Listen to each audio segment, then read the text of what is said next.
And so we're here to talk to you today about some of the new things we're rolling out for emergency preparedness and evacuation preparedness just in the event something happens here in South Lake Tahoe. This is something city staff has been working on constantly, but we're always trying to update what we're doing and come up with new and innovative techniques and ways that we can get information out to the public in a timely manner and do that in a way that is meaningful and helpful and hopefully could save lives in the event of an emergency. So I'm going to turn it over to Chief Euler and he could talk about what we've been working on. Chief? And respond to questions. Yes, of course. So I'm very pleased today to announce some important developments with regard to our evacuation capacity. I'm joined with by Chief Martin from the South Lake Tahoe Fire Department. After the Camp Fire in California last year, after action reports started to come in, and we realized that every community needs to prepare for an evacuation.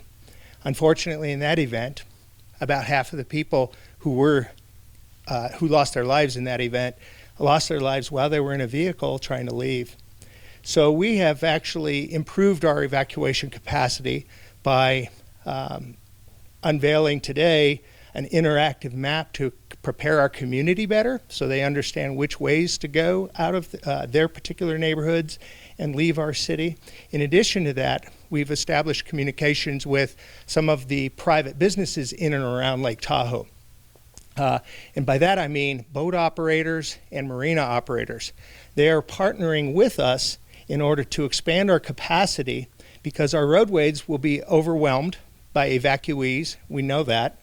And we have established temporary refuge areas where people that are in our city or visiting our city can go to these refuge areas, and then later on, after the event blows through or prior to the event arriving, the marinas and the boat operators will assist us in getting people to safe parts of the lake, perhaps across the lake, and as a reciprocal arrangement. So we could end up being a receiving jurisdiction if an emergency happened at the other side of the lake, and people from that region needed to evacuate to safety on our side of the lake. So this is a new component that we're unveiling, and it's a very important piece to the puzzle for South Lake Tahoe. So with that, I'll turn it over to Bruce Martin for some opening comments. There's studying the Camp Fire and all the other tragedies that we've seen in the state of California, and just knowing how California burns every year.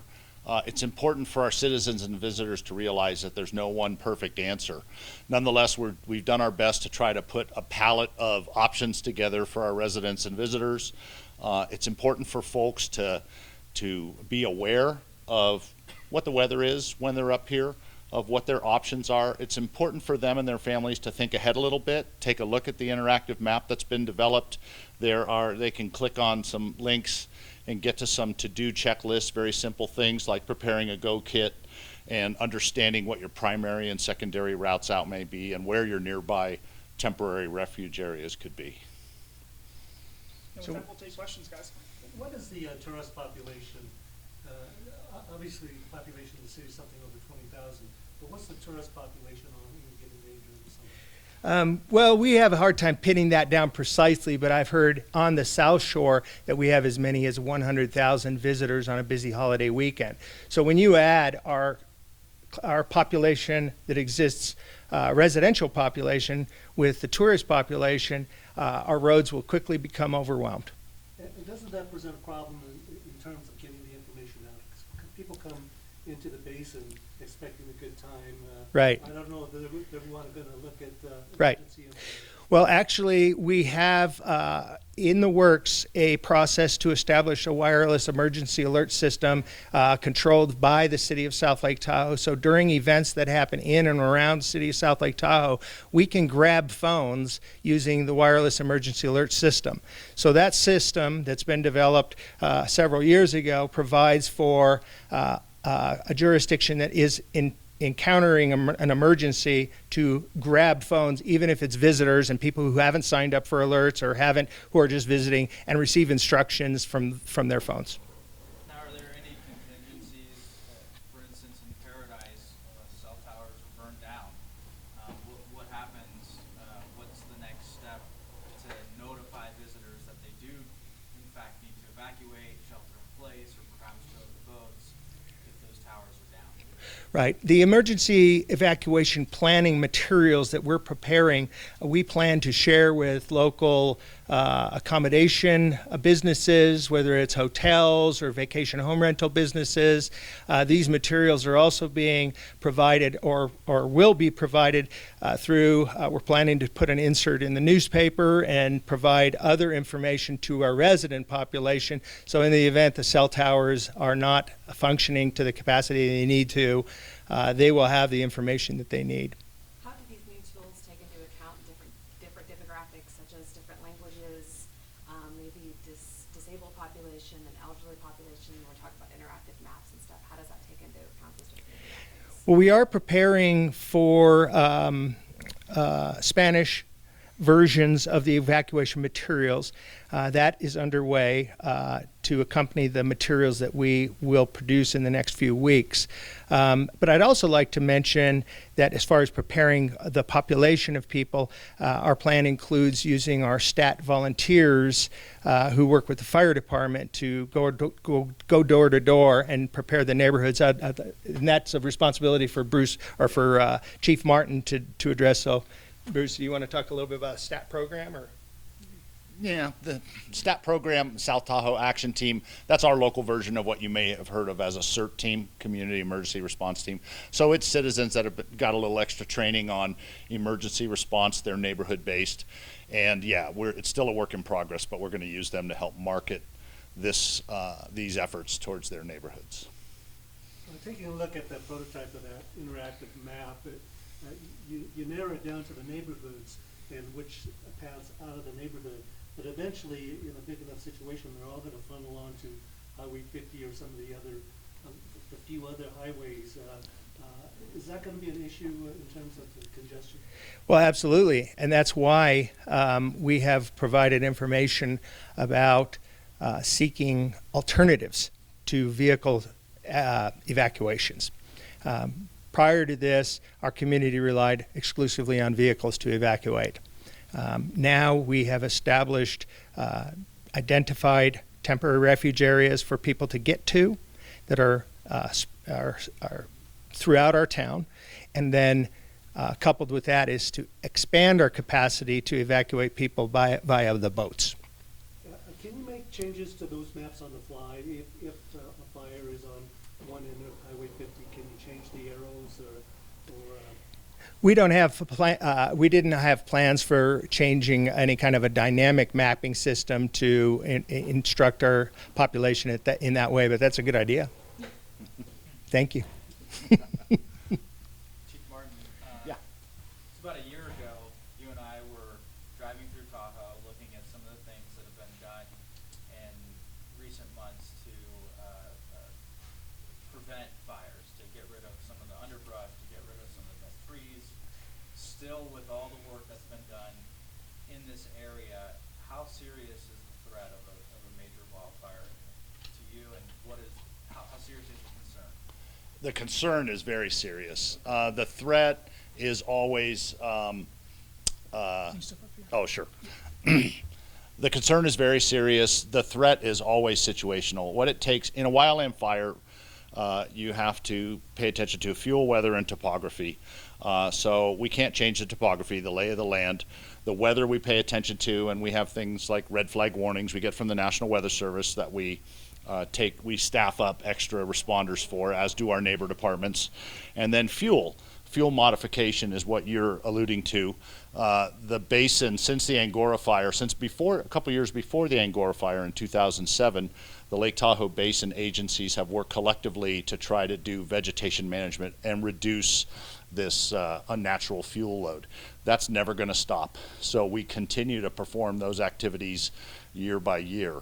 All that being said, our citizens have a responsibility with that as well. It's up to them to establish a defensible space around their house. And it's maintenance stuff that we've talked about and will continue to talk about: clearing needles off your roof, removing flammable vegetation within 5 feet of your house, thinning it out to your property line or to 100 feet, and taking care of those kind of issues.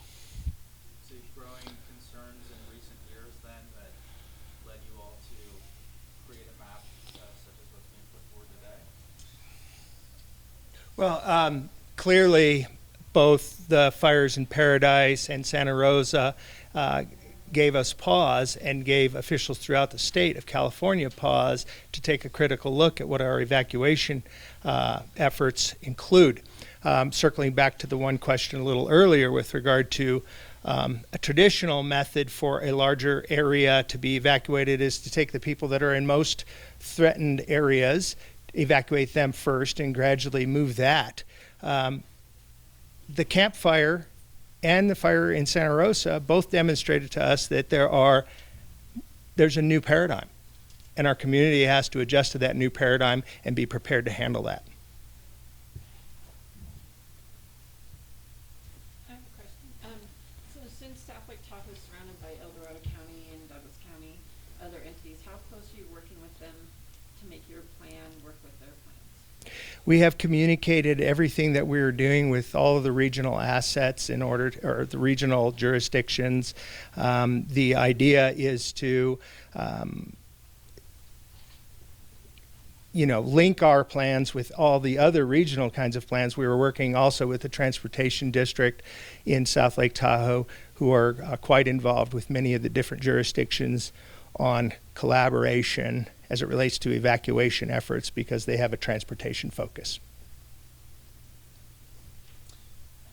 And if I could just jump back to some of the communication questions, I think it's important that we know that we're talking about this now because we know how important this is right now in the city of South Lake Tahoe. And it's not just the three of us standing up here. There are multiple city staff that have been working on this. We get the severity of the situation. We understand that the time to do something is now, and our plans are changing and have been changing. I mean, we've had these maps before, we've had these things before, but that's why we're trying to introduce some of these new technologies. That's why we joined FEMA's WEA system. That's why we had these new text alerts, this websites to make it easy for folks to access these things and to have the information they need when the time comes. To answer your question, frankly, the map may not be dynamic, but if the fire is coming that way, you go that way. Like that. I mean, in some juncture, it's kind of just that simple, right? And that's what we're learning.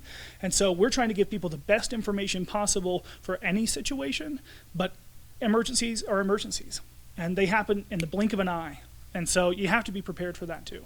And you have to be flexible, I presume? I mean, everybody has to be flexible. You have to be flexible if you're sitting at home. We have to be flexible as city staff. So it takes flexibility from everybody, but what we're doing here today is trying to give the best information possible to make sure people can stay safe in the event something terrible happens. And on that note, I think we'd like people to look at this map ahead of time and sit with their families, have a nice family meeting and a planning session, take advantage of the wealth of information that's out there on our city website, on the county, state, and federal websites on how to plan for an emergency. Because early action is probably the best action in this situation. That's something we saw in Paradise in the campfire. And we don't want folks to be thinking about putting gasoline in their car at the last minute while the fire's burning.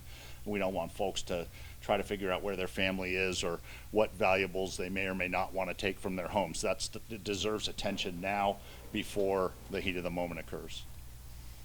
One thing that I'd like to add about the maps themselves, and when you click on a particular neighborhood in the community, you'll see some instructions. Those instructions include an admonishment for people to keep aware of their surroundings and to make good decisions as they go. We cannot plan for which direction the fire might be coming from or going to, but we can educate our population of people that they have a primary route and an alternate route. And they have to make decisions when they get to Highway 50 and decide whether they turn left or right based on the traffic conditions, based on the threat that they see at the time. Also, we're instructing them to tune to our local radio stations, which will be pivotal in the event that the cell towers are out or other kinds of concerns exist. So, You talk about wildfires here, and obviously you mentioned Santa Rosa, Redding, the campfire. But how important are these procedures in case there is a hazmat situation or an active shooter, or you might have to move? Yeah, it's a multi-use effort. Evacuation may be called upon exactly as you described. There might be some other hazard or risk that we've identified in the community, and we want to target a neighborhood to shelter in place or move out. Again, this preparation can pay dividends no matter what the emergency is. Even a sea shui. There's only a few routes out of town, so There are. what challenges does that present?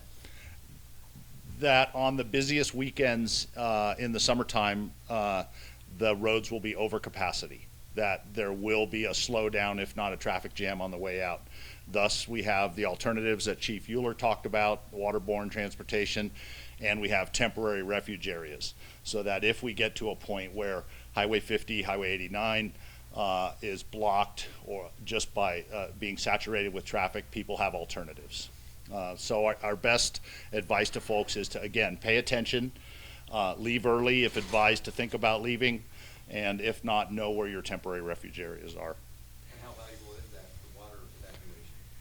Well, it's clearly limited, and its only use is to really augment what would be the traditional vehicle evacuation option. We're lucky enough to have a strong contingent of commercial boat operators on Lake Tahoe who want to be part of the solution. I had a meeting with 20 marina operators for every marina around the lake, and every single one of them want to be on board with this process because they see themselves as part of the solution. This is an important component to our community. Not every community in California has the benefit of having a private boat fleet out there that could help in an emergency. As a one closing comment to think about, if you'll look up on the internet, there's a mini documentary. It was narrated by Tom Hanks. It talks about the 911 boat lift. People on Manhattan didn't realize that they were on an island until their subways and roadways and bridges were cut off. And at that point in time, many boating operators on the fly started to help with getting people off, and they off of Manhattan Island, they ended up taking 500,000 people out in just a few hours. It was the biggest boat lift of people in history. So that's something to just look up for your story. Maybe it's something to augment your story. Was part of the alert system, obviously weather is a huge deal prior to, do the alerts come out like prior, like we had a fire weather watch, and now we actually have a red flag warning that does not include this area, but it does include down the hill a little bit. Is that something that is pushed out to let people know if you're, hey, we've got something going on? Well, it certainly could be pushed out, and I think that that's one of the things that we want people to sign up for those types of alerts, because those are the kind of things they can get in advance. There are limitations as to when we grab all the phones involuntarily for a wireless emergency alert, it has to be a declared emergency or some condition that exists that's imminent. So in those kind of cases, people would need to sign up for our system to get those kind of alerts early. And I'm happy to plug that, if you don't mind. It's text join prepare to 30890. That's our emergency alert service. So that'll push out severe weather alerts. It was super helpful during the winter months. So yeah, that's been in place since about January. So and we're using that right now. But yeah, so text join prepare to 30890. So if you can pop that into your web stories, that'd be super helpful. Quick question, Bruce, is Yeah. Tahoe still planning on doing pre-positioning this summer? Yes, yeah, that's still there, and we were the beneficiaries of that, I think, twice last fire season. And I haven't heard that they've done that yet. Pre-positioning is where the state of California has made available funding so that we can assign a strike team of fire responders, fire engines, to pre-position where these red flag warnings might be, or some other potential danger. Anybody else? Thanks. Thank you, guys. Thanks, folks.